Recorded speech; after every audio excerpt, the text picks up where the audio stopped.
Bismillahirrahmanirrahim. Assalamualaikum warahmatullahi wabarakatuh. Halo teman-teman semua, perkenalkan nama aku Naila Salsabila Said dengan NIM F1022010. Aku merupakan mahasiswa dari Prodi Psikologi Fakultas Psikologi Universitas Muhammadiyah Surakarta. Nah, di sini teman-teman, aku bakal sharing apa yang aku dapetin dan juga apa yang aku tahu mengenai metode penelitian kuantitatif. Sebelumnya, kita harus mengetahui dulu nih, apa sebenarnya metode penelitian itu. Nah, metode sendiri merupakan cara atau langkah-langkah yang bersifat ilmiah.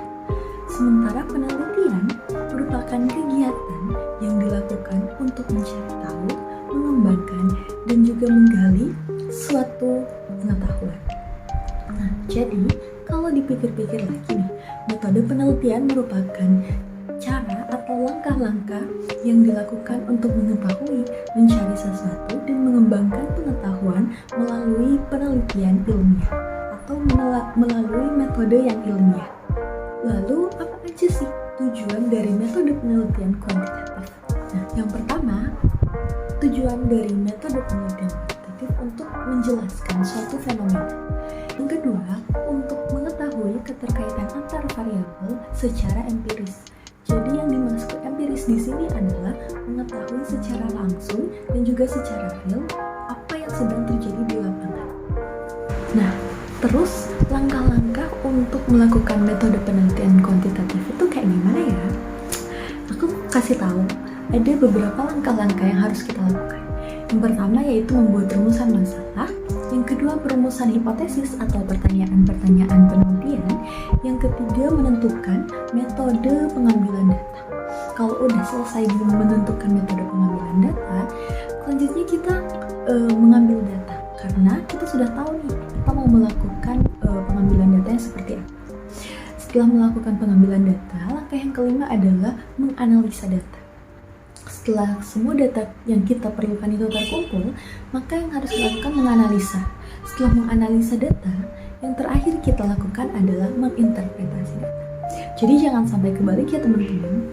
Mengambil data, menganalisis data, lalu yang terakhir menginterpretasi data. Karena tadi di awal aku udah sempat singgung tentang hipotesis. Jadi sebenarnya hipotesis itu apa?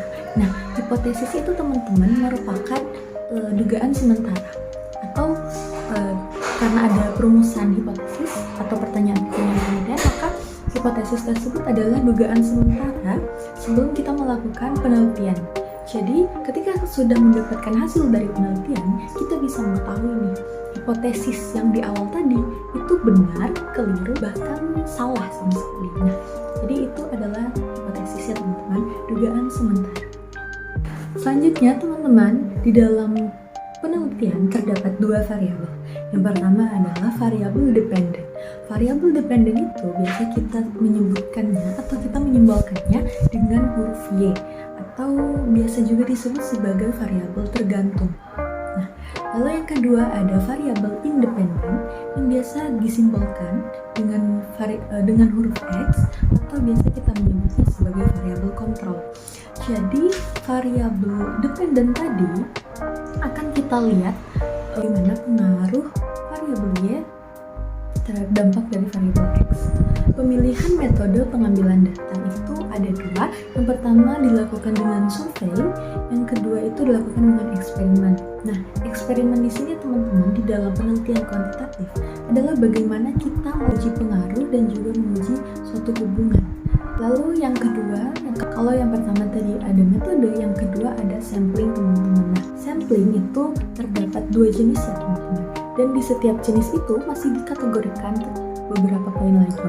Contohnya seperti yang pertama ada probability sampling yang dimana terbagi menjadi dua kelompok. Kelompok yang pertama itu kelompok random sampling, yang dimana random sampling ini tidak diberikan kriteria tertentu. Jadi mau dia perempuan, laki-laki, dari umur berapapun itu bisa mengikuti atau bisa dijadikan sampling. Lalu yang kedua ada stratify sampling. Lalu yang kedua itu ada non-probability sampling. Nah, non-probability sampling ini terbagi menjadi 3 teman-teman. Pertama tuh ada convenience sampling. Yang kedua itu ada judgmental sampling. Yang dimana judgmental sampling sendiri itu memiliki kriteria khusus. Jadi misalnya kriteria yang dicari adalah wanita berusia 17 hingga 20 tahun, mungkin yang tinggal di daerah tersebut atau bukan.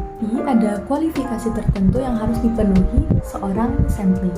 Itu ada snowball sampling, teman-teman. Nah, snowball sampling ini sebagai contoh, misalnya saya adalah seorang peneliti yang ingin mencari sampling. Lalu saya memiliki 2 orang teman.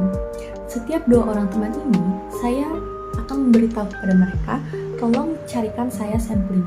Oke teman-teman, cukup sekian serangkaian penjelasan dari aku yang mungkin hanya singkat. Terima kasih atas perhatiannya. Wabillahi taufiq wal hidayah. Wassalamualaikum warahmatullahi wabarakatuh.